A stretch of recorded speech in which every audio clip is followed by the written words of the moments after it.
Hello guys, কেমন আছো তোমরা সবাই? আশা করি ভালো আছো। এই দিন কয়েক গরমের জন্য কোনো ভিডিও আনতে পারছি না, কারণ প্রচুর গরম, ভ্যাবসা গরম। এই গরমের মধ্যে কাজবাজ করে শরীর জার্নি হয়ে যাচ্ছে অতিরিক্ত, ভিডিও দিতেও আমার প্রবলেম হচ্ছে। আজকে একটা জিনিস নিয়ে আমি কথা বলবো, যেটা হচ্ছে পার্টনারশিপ। আচ্ছা গাইস, আমি একটা কথাই বলবো যে ভুল করো তোমরা পার্টনারশিপে কোনো কর্মে এগিয়েও না। পার্টনারশিপ বলতে তুমি হাফ পার্টনার, আরেকজন থাকবে সেও হাফ পার্টনার, বোঝা গেল?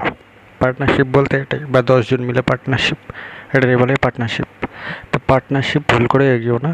আর যদিও এগো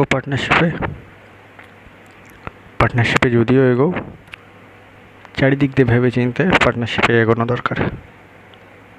কারণ মাইন্ড যদি ঠিক না হয় না, দুজনের পার্টনারশিপ হোক আর 10 জনের পার্টনারশিপ হোক, মাইন্ড যদি ঠিকঠাক না থাকে, একজনের সাথে একজনের মিল না থাকে, সে পার্টনারশিপ বেকার।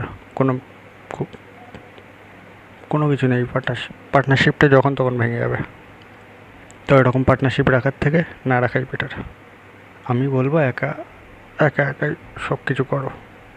হ্যাঁ, একটু কষ্ট হবে। ঠিক আছে, আজকের ভিডিও এই পর্যন্তই। আমি শুধু এইটুকুই বলতে এসেছিলাম যে পার্টনারশিপ যখনই তোমরা করবে ভেবে চিন্তা করো।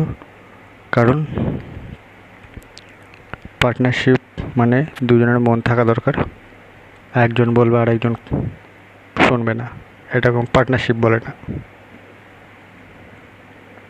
ঠিক আছে গাইস, বাই।